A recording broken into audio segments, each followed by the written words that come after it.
Meu boa noite, receba agora, sejam muito bem-vindos. Hoje nós temos a nossa caríssima Maria Rufina Barros com o tema Jesus e Nicodemos.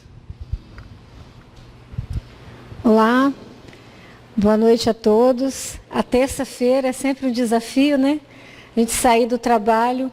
Hoje o meu dia foi igual uma corrida de obstáculo. Eu pensei, Senhor, será que eu vou conseguir chegar a tempo na palestra? Às vezes um dia num grande hospital, ele é cheio de surpresas, né?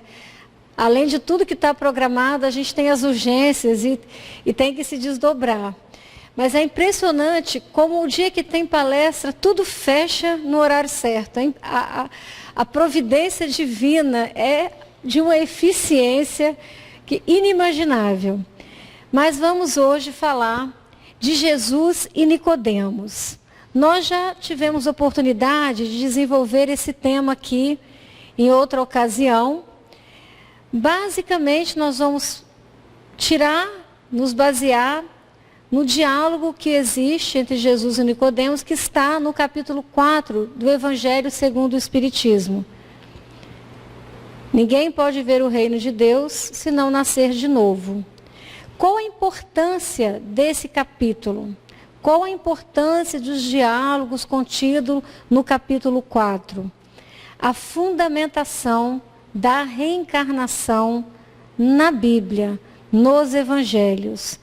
Por mais que as traduções tentem ofuscar, desviar, quando a gente vai tirar, como diz o Haroldo, né, o espírito da letra, a gente vê que claramente a mensagem se refere à reencarnação, à vida sucessiva, à pluralidade das existências. Então, esse capítulo é muito importante. E aí, como está na moda hoje, a gente vai hashtag por que Nicodemos? Mas por que com tantos personagens, já que no capítulo 4 tem João Batista, tem Elias? Por que vocês vão escolher esse encontro de Jesus e Nicodemos? Poucos de nós sabemos, e o curioso é que à medida que a gente vai estudando historicamente os personagens bíblicos que estão nos evangelhos e vai situando historicamente, as coisas parecem fazer mais sentido. Depois desse encontro com Jesus, Nicodemos nunca mais foi o mesmo. Ele renasceu realmente a partir daquele diálogo com Jesus. A tal ponto que, quando Jesus foi crucificado, na época, os corpos das pessoas que eram condenadas à crucificação não eram retirados para receber um enterro digno.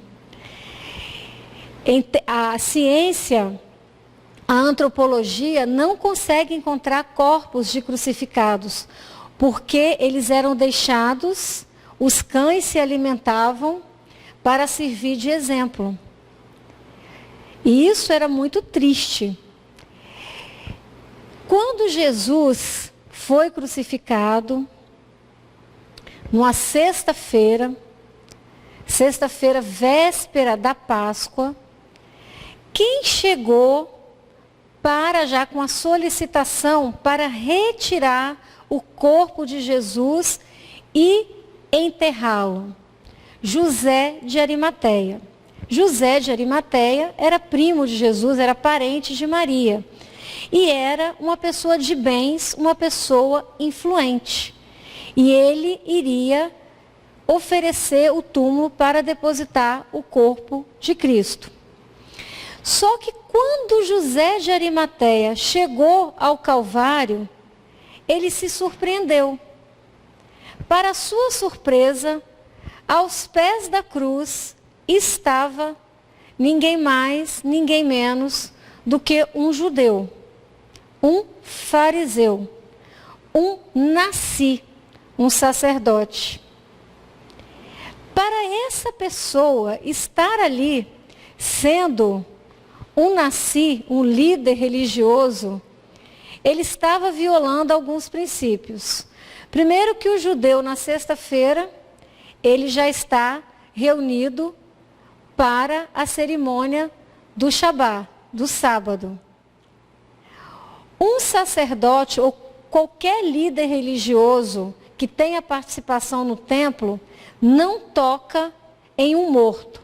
Vocês se lembram da passagem do bom samaritano? Quando o cara a vítima está ferida e o sacerdote passa ao largo porque ele não podia tocar. Se tivesse morto, ele iria se contaminar. Então ali estava alguém, numa tarde de sexta-feira, preparando o corpo de um morto condenado. Nas vésperas de outra festa judaica muito importante, da Páscoa. O fato é que quando José de Arimateia chegou com a autorização para retirar o corpo de Cristo e proceder ao funeral, ao enterro, Nicodemos já estava limpando, purificando o corpo com aloés e tinha trazido um lençol de linho para envolver o corpo de Jesus. Então, Nicodemos realmente, ele, nessa atitude, ele mostrou que Jesus já havia se tornado mais importante para ele do que os dogmas religiosos, a crença que ele defendia.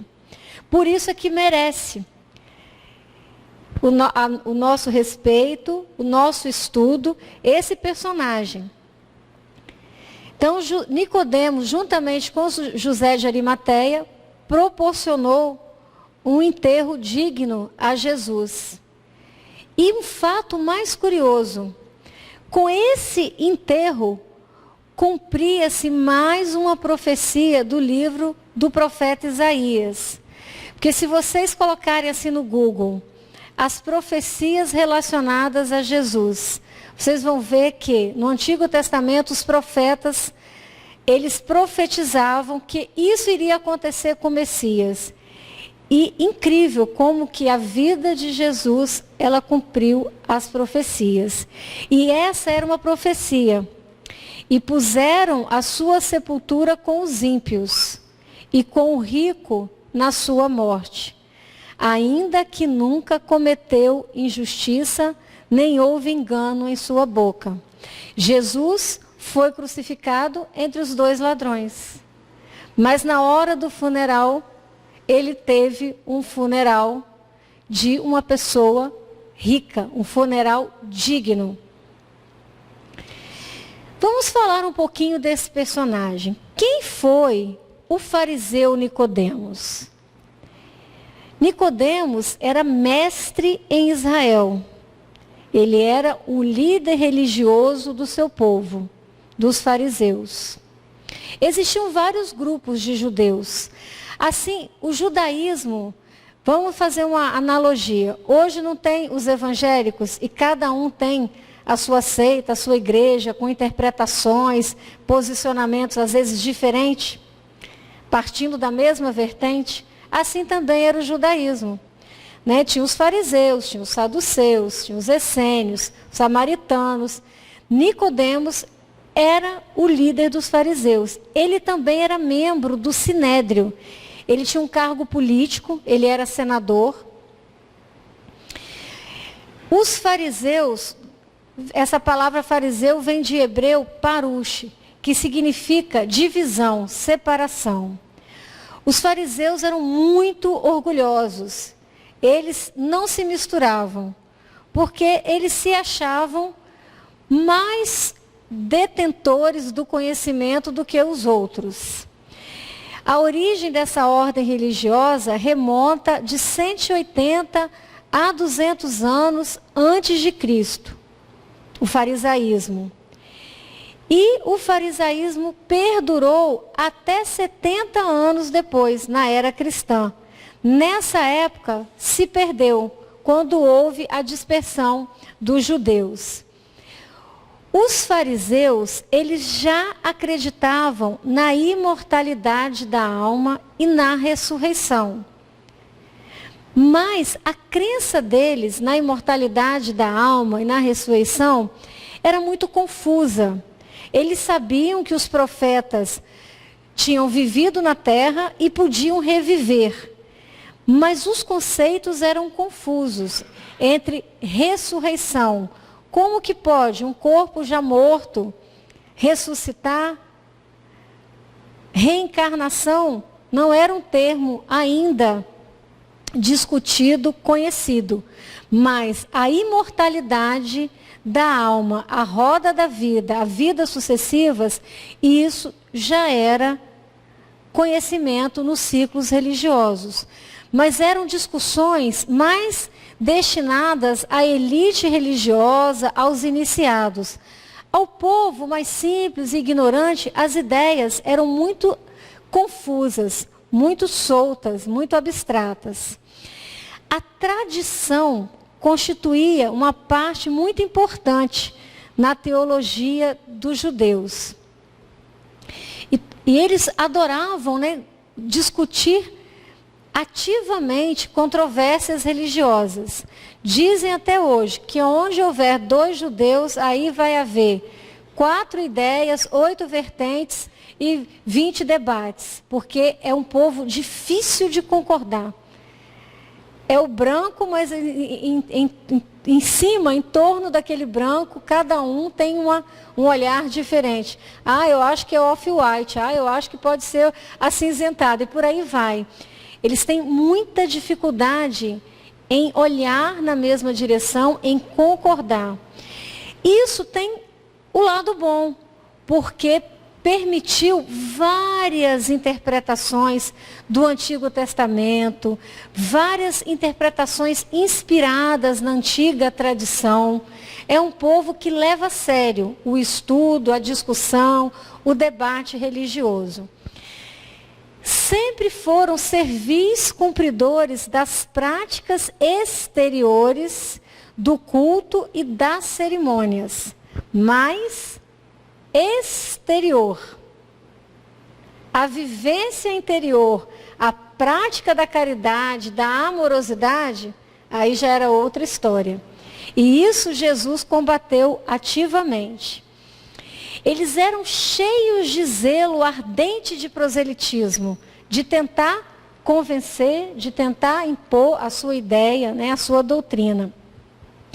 E eram inimigo dos inovadores. Tudo que era novo, eles recusavam. Eles não eram abertos ao novo. E eles sempre mantinham um olheiro atrás de Jesus. Toda pregação de Jesus havia um espião fariseu para voltar e relatar: esse cara é diferente. Esse homem aí pode ser um profeta. As coisas que ele faz são de admirar. Então, os fariseus estavam extremamente incomodados com a figura de Jesus.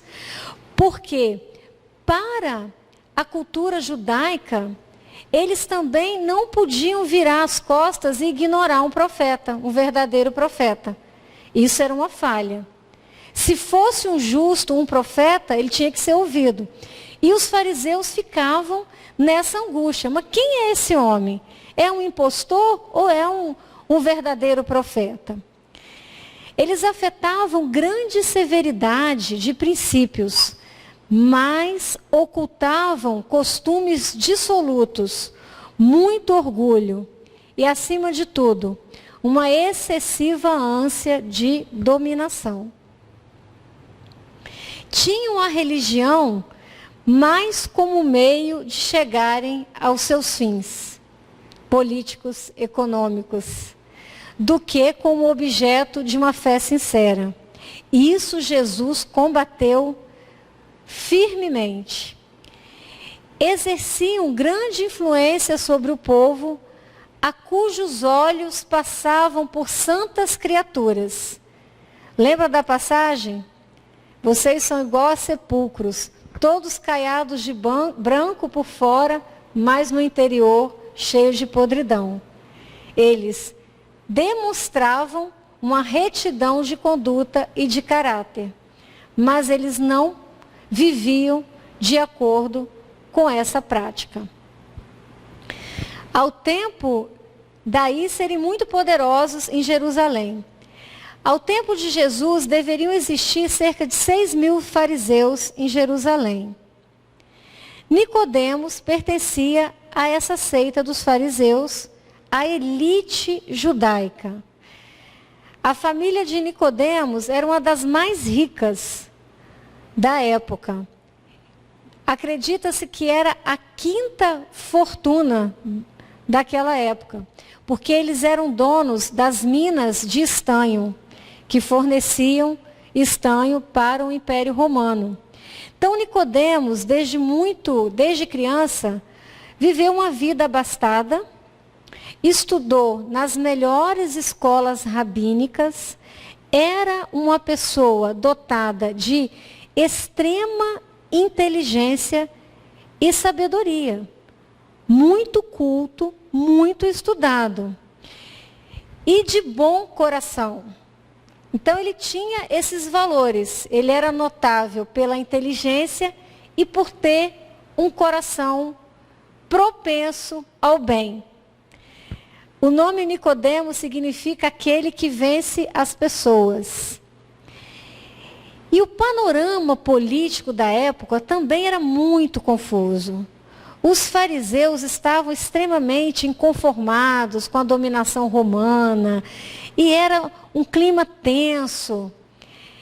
E logo nos dias que antecederam esse encontro de Jesus com Nicodemos, tinha acontecido um fato que causou, que os espiões comentaram muito, que Jesus havia expulsado os vendilhões do templo e falado com muita sabedoria e muita propriedade, demonstrando com seus exemplos e fundamentando suas palavras. E aí os fariseus ficavam extremamente angustiados. Quem era esse homem tomado de tamanha força? Os tempos eram difíceis, toda a Judéia respirava agitação e intranquilidade. Também, além do momento político e econômico da Judéia, havia um momento pessoal, o momento íntimo do fariseu Nicodemos. Nicodemos estava completando 70 anos e ele passava por profundos questionamentos. Ele sabia que algo profundo e verdadeiro lhe faltava. Ele sabia ter tido uma vida abastada, rica, mas que muito pouco ele tinha feito de obra sua, de atitudes suas em benefício do outro. Ele sempre tinha alguém para mandar. Via sua vida com muito conhecimento e cultura, mas sem a prática e a vivência do amor. Como era uma pessoa de extrema cultura e conhecimento religioso, isso passou a incomodar. Os judeus, eles tinham por hábito, a cada aniversário, ler um salmo correspondente ao seu aniversário. Nicodemos leu o Salmo 70. E aí, ele virou a página e foi olhar o Salmo 71. E aí caiu a ficha que ele estava velho. Que ele já estava dobrando a curva da estrada. E qual o legado que ele tinha deixado? Nenhum. Esse Salmo 71 mexeu com Nicodemos. Não me rejeites na minha velhice. Não me abandones quando se vão as minhas forças. Agora que estou velho, de cabelos brancos, não me abandones, ó Deus, para que eu possa falar da tua força aos nossos filhos e do teu poder às futuras gerações. E ele pensou, no próximo ano eu vou ler o Salmo 71. É o que vai corresponder ao ano da minha vida. Eu já serei um velho. Aí bateu a crise existencial. Toda aquela reavaliação. Quais os meus valores, quais as minhas atitudes, o que eu estou fazendo de certo, o que eu estou fazendo de errado, quais as minhas crenças. E aí, Nicodemos decide procurar Jesus. Ele começou a se questionar: se esse Nazareno for um profeta, for um justo, eu tenho que me encontrar com ele, olhar nos olhos dele e sentir se as palavras que saem da sua boca são verdadeiras. Só que ele não queria ir se encontrar com Jesus à luz do dia, porque ele era uma pessoa importante, uma pessoa famosa. E Jesus era perseguido. Jesus era um pária, que estava um agitador social, da ordem social e religiosa da época. Então, como que um líder religioso, vai se encontrar à luz do dia com um rebelde? Mas ele deu um jeito. Ele conseguiu descobrir aonde Jesus estaria hospedado, solicitou a entrevista e na calada da noite, ele cobriu a cabeça com um manto, se disfarçou e foi ao encontro de Jesus. E aí a história conta que ele se esgueirou pelas ruas, pelas colunas, olhando para trás, com medo de estar sendo seguido e reconhecido. E Jesus recebe Nicodemos com toda a calma, amorosidade, sem nenhuma postura de litígio, de contenda. E aí, o que chama a atenção nessa passagem já é a forma como Nicodemos se dirige a Jesus. De uma forma muito respeitosa. Rabi. Rabi quer dizer mestre. Mestre. Rabi. Bem sabemos que és mestre, vindo de Deus. Porque ninguém pode fazer estes sinais que tu fazes, se Deus não for com ele. Jesus respondeu e disse-lhe: na verdade, te digo que aquele que não nascer de novo, não pode ver o reino de Deus. Disse-lhe Nicodemos: como pode um homem nascer sendo velho? Pode, porventura, tornar a entrar no ventre de sua mãe e nascer? Olha como Nicodemos estava com as ideias baratinadas. Não estava conseguindo ter um raciocínio lúcido, coerente. Jesus respondeu: na verdade, te digo que aquele que não nascer da água e do Espírito não pode entrar no reino de Deus. O que é nascido da carne é carne, e o que é nascido do Espírito é Espírito. Não te maravilhes de ter te dito: necessário vos é nascer de novo. O vento assopra onde quer, e ouves a sua voz, mas não sabes de onde vem, nem para onde vai. Assim é todo aquele que é nascido do Espírito. Nicodemos, ainda mais confuso, mais atordoado, disse-lhe: como pode ser isso? Jesus respondeu: tu és mestre em Israel e não sabes isto? O que está acontecendo com você? Na verdade, te digo que nós dizemos o que sabemos e testemunhamos o que vimos, e não aceitais o nosso testemunho. Eu estou aqui, eu estou pregando, eu estou falando, eu estou testemunhando. Como eu já veio João, Elias e Jeremias, todos os profetas falando a mesma coisa. Mas vocês insistem em não ligar os fatos. Se vos falei das coisas terrestres e não crestes, como crereis se vos falar das celestiais?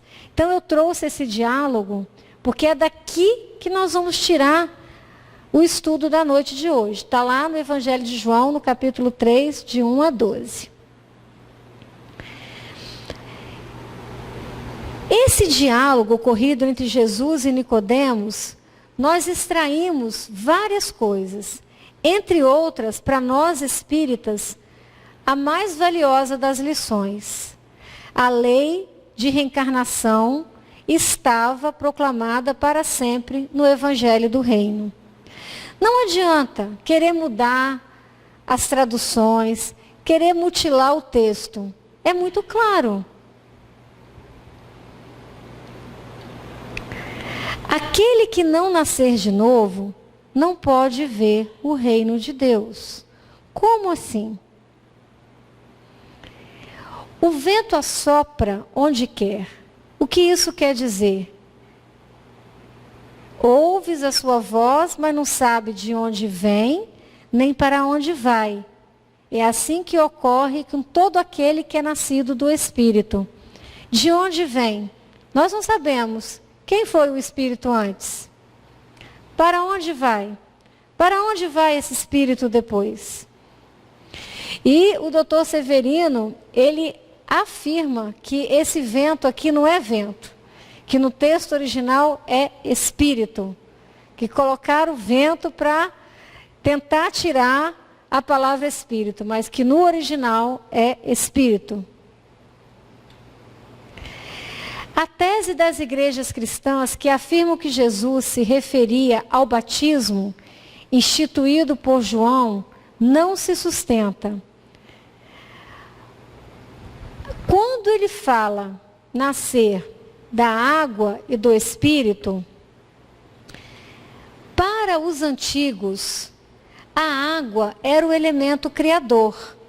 Então, vejam bem, a água era o elemento gerador absoluto. Os povos antigos, a essa época, também se acreditava que as águas eram responsáveis por produzir os animais viventes que nadem na água, os pássaros que voem sobre a terra e debaixo do firmamento. Deste modo, essa água, ela não está se referindo à água batismal. Jesus nunca fez apologia ao batismo, nunca saiu batizando ninguém, nunca ordenou aos discípulos dele que saíssem derramando água na cabeça de ninguém. Essa água é o elemento criador material, no que diz respeito ao elemento do corpo, o elemento criador da matéria, o elemento criador físico. Todo esse capítulo 4 do Evangelho segundo o Espiritismo é voltado para essa argumentação da necessidade da reencarnação. Nascer em água e em espírito significa, pois, se o homem não renasce com seu corpo e com a sua alma, não está completo, não tem como ele desempenhar o seu papel. O que é nascido de carne é carne. O que é matéria é matéria. Água, elemento criador da matéria, da carne. O que é nascido do espírito é espírito, elemento espiritual. Para nascer da carne, você precisa de um meio líquido. O líquido amniótico que está no útero da sua mãe. E você precisa de um pai e de uma mãe, de elementos materiais. Eu gostei muito dessa interpretação, porque às vezes a gente pensa que o renascimento é só aquele renascimento na reencarnação futura. Mas não. Jesus deu a Nicodemos uma oportunidade de renascer em espírito, naquela presente reencarnação. Para nascer do Espírito, depende só de você. Pode acontecer a qualquer momento, sem que se perca a existência. Essa é uma mensagem que a gente deve levar para esse capítulo, e a qual depois Nicodemos entendeu. Se ele chegou a raciocinar no dogma da ressurreição, defender, isso não interessa. Mas ele renasceu em espírito. Isso dependia dele, naquela existência, a partir daquele encontro.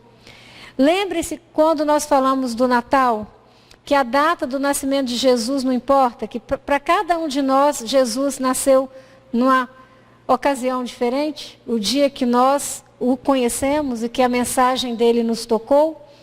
Assim também é esse renascimento do Espírito. Nós não precisamos esperar a nossa atual reencarnação acabar para que a gente nasça de novo e a partir daí comece a sonhar com o reino dos céus.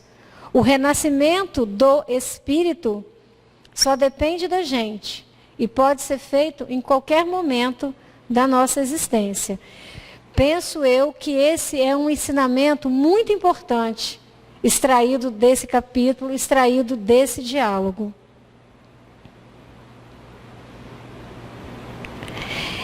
Esse capítulo 4 do Evangelho segundo o Espiritismo, ele tem várias outras passagens de Jesus perguntando aos apóstolos, quem vocês acham que eu sou? Ah, dizem que você é João Batista, Elias, Jeremias, algum dos profetas.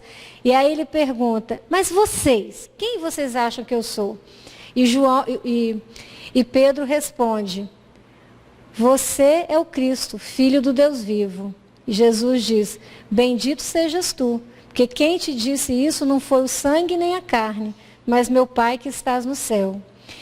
E várias outras passagens deste capítulo vai falar da associação entre a reencarnação de Elias como João Batista. Se a gente fosse falar de ressurreição, a ressurreição se aplicaria à história de Lázaro.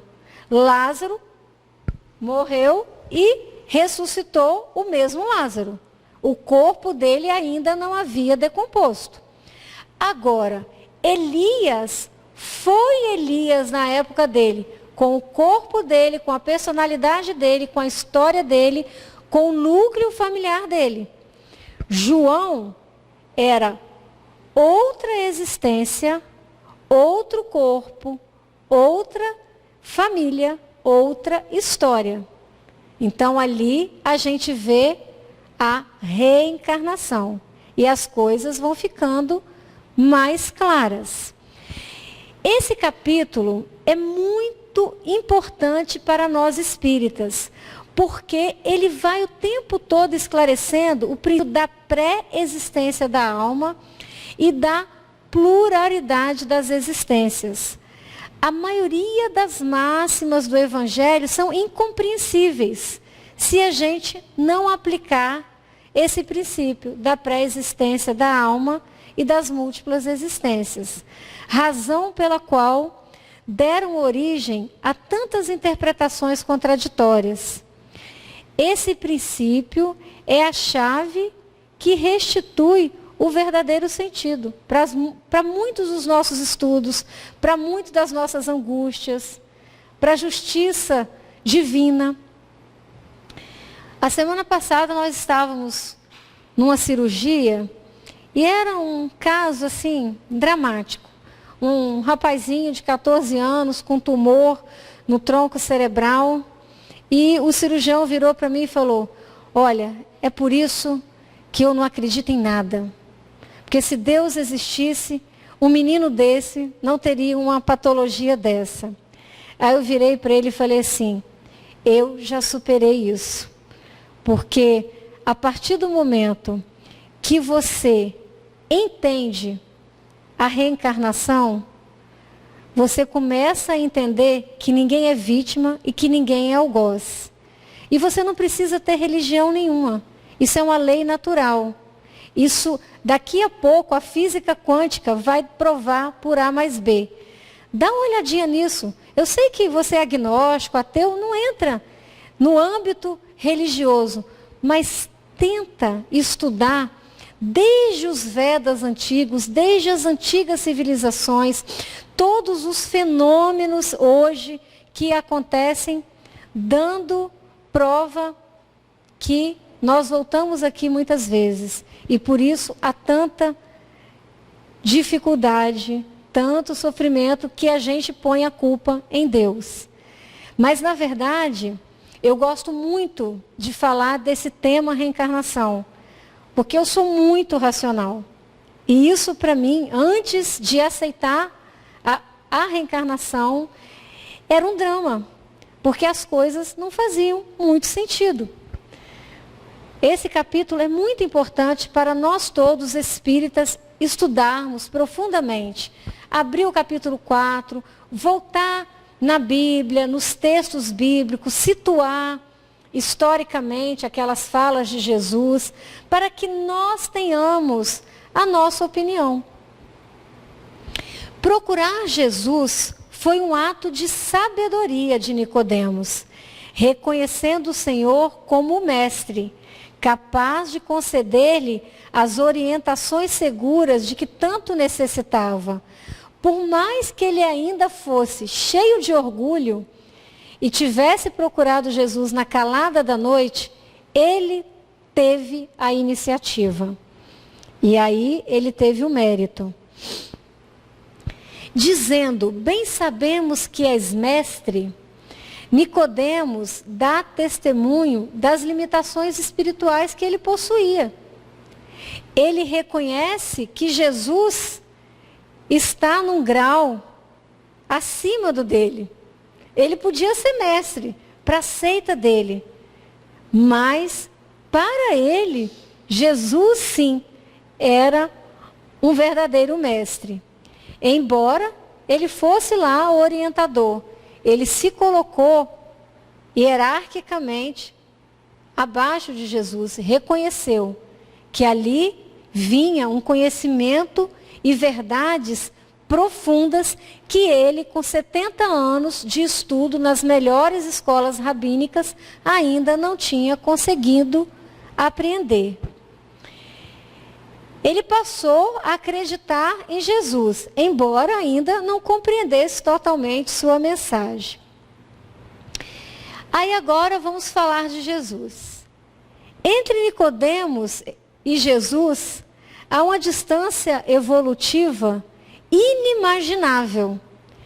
Entretanto, Jesus chega até o representante da autoridade da terra, envolve-o amorosamente. Jesus não deu lição de moral. Jesus não questionou os conceitos, os dogmas dos fariseus, a conduta, nada. Jesus o envolveu ternamente e deu a ele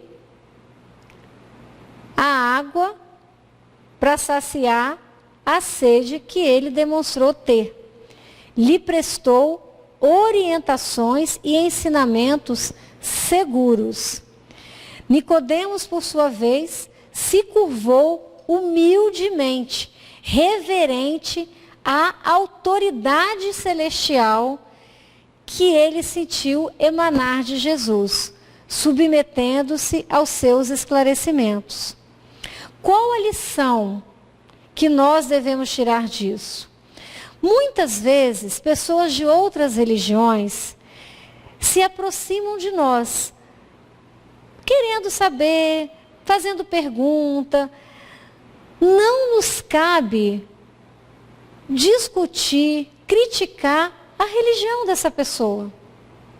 Cabe-nos apenas fornecer a ela bases de orientação seguras, bases de orientações confiáveis, fundamentadas na nossa doutrina kardeciana, para que ela saia do diálogo conosco também esclarecida e não mais confusa, ou até revoltada com a nossa postura de sermos dissidentes, de sermos sectários.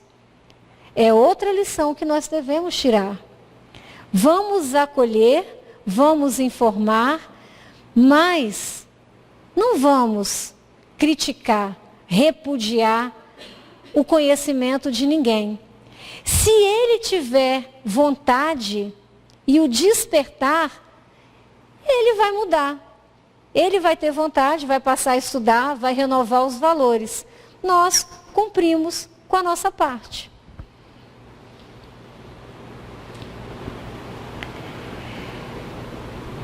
É muito, muito importante, né, que ao longo da nossa vida nós tenhamos, né, propósitos firmes de sempre estar buscando, estar renovando os nossos valores, os nossos conhecimentos. Não é porque nossos avós, nossos pais nos criaram assim, que a gente tenha que perpetuar esses conceitos, que às vezes são como aquela roupa que está no nosso armário e que nós vestíamos como éramos jovens. E que hoje essa roupa já não nos veste mais, já não nos cabe mais.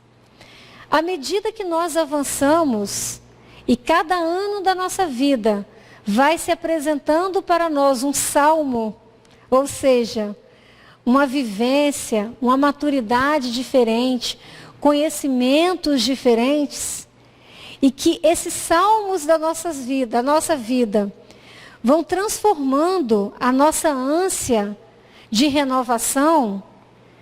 Todo momento é um momento adequado para o novo, para o nosso renascimento. Não vamos nos esquecer dessa fala do Mestre. Aquele que não nascer de novo não pode ver o reino de Deus. Então, nós que estamos aqui hoje, vamos fazer um propósito, né?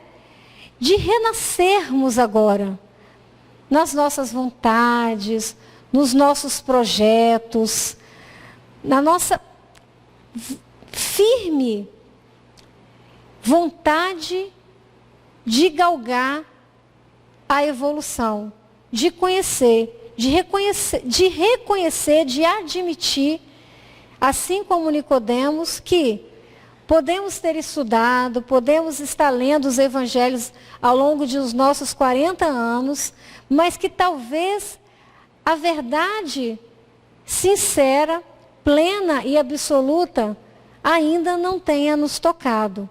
Então, que possamos renascer nos nossos propósitos, nas nossas deliberações, nas nossas atitudes e trabalharmos a cada dia para superar todos os obstáculos que às vezes nos impedem de alcançar essa vitória contra nós mesmos. O nosso maior obstáculo, o nosso maior inimigo somos nós mesmos. Primeiro, nós temos que vencer as nossas próprias dificuldades. É interessante que todos nós brasileiros adoramos criticar os nossos governantes. Adoramos criticar os nossos dirigentes e os nossos políticos. E a gente está vivendo uma situação que, no dia a dia do trabalho, que a gente vê como que a má prática, o mau costume, ele ainda está muito arraigado dentro de cada um de nós. Se eu quero um Brasil melhor, se eu quero um país melhor, eu tenho que começar a renovar os meus valores e parar de querer dar jeitinho. Do ano passado para cá, o Detran expediu uma portaria dizendo que pessoas com problema de coluna, que tenham dificuldade de locomoção, mediante um laudo comprobatório, tem direito a comprar carros adaptados, carros com isenção de imposto. Desde que essa medida foi tornada pública, os nossos consultórios estão cheios de pessoas querendo comprar laudos para ir lá sem realmente estar doente ou ter o merecimento e adquirir um carro automático, um carro adaptado. Então, como nós podemos criticar os nossos dirigentes se a gente acha que isso é normal? Não, eu compro um laudo e eu vou lá e eu vou me dar bem. Eu vou comprar um carro. Nós temos que parar com isso. Nós temos que começar essa renovação de valores. Esse renascimento espiritual é já, é agora. É conversar muito seriamente com os nossos pequenos, com os nossos filhos, para que ele respeite as nossas leis, mesmo que a gente ainda não acredite nelas, para que ele pague o imposto, mesmo que esse imposto não reverta para nós como nós gostaríamos. Porque enquanto nós vivermos, cada um de nós, essa cultura do jeitinho, nós nunca seremos uma nação digna. Mas os que estão lá, eles apenas representam o que vai no nosso inconsciente coletivo. Precisamos mudar as nossas atitudes. Precisamos renovar os nossos valores. Precisamos entender que se tem um benefício para um deficiente, é para o deficiente. E ponto final. Não cabe ao médico, no consultório, discutir com o paciente que não vai fornecer um laudo para o qual ele não tem a patologia. Isso é muito difícil. Então vocês vejam que são nas pequenas coisas, no nosso cotidiano, que a gente falha ainda muito.